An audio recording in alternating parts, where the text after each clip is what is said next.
இரண்டாம் இடத்தில் குரு இருந்தால் பொதுவாக என்ன சொல்லுவோன்னா வாக்குஸ்தானத்தில் குரு இருந்தால் நல்ல வாக்கு அவர்கள் சொன்னதெல்லாம் நடக்கும்பாங்க. அதெல்லாம் உண்மைதான், அதெல்லாம் மாற்றுக்கிறது கிடையாது.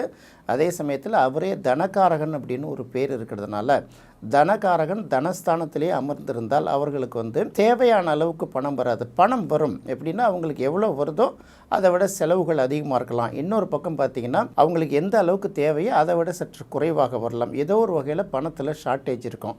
ஆனால் இந்த குருவுக்கு பார்த்திங்கன்னா குருவோட நட்பு கிரகம்னு நம்ம சொல்கிறோம் இல்லையா, இந்த குருவோட நட்பு கிரகம் கூட செவ்வாயோட பார்வையோ சூரியனோட பார்வையோ கிடைத்தால் நல்ல விஷயம். சுக்கிரனோட பார்வை கிடைத்தால் கூட ஒரு நல்ல விஷயந்தான்.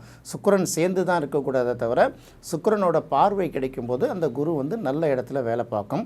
அப்போ குருவோட தொடர்புடைய தொழில்கள் அப்படின்னு பார்க்கும்போது முதல்ல கல்வி எடுக்கலாம், அடுத்தது நிதி எடுக்கலாம், அடுத்தது ஆன்மீகம், அறநிலையத்துறை, இதுபோல் சம்மந்தப்பட்ட துறைகளை எல்லாத்தையும் எடுத்துகிட்டு தான் அந்த துறைகள் மூலமாக இவர்களுக்கு வருவாய் வருவதற்கு அதிக வாய்ப்பு இருக்குது. இது கல்வியையும் சில இடங்களில் குறிக்கும். இந்த மாதிரி விஷயங்கள்லாம் தொடர்ந்து பார்த்துட்டே வரும்போது அப்போ இரண்டாம் இடத்தில் குரு இருப்பது ஒரு வகையில் சிறப்பு, இன்னொரு வகையில் பெரிய சிறப்புன்னு சொல்ல முடியாது. இதை தான் நம்ம பார்த்துக்கணும்.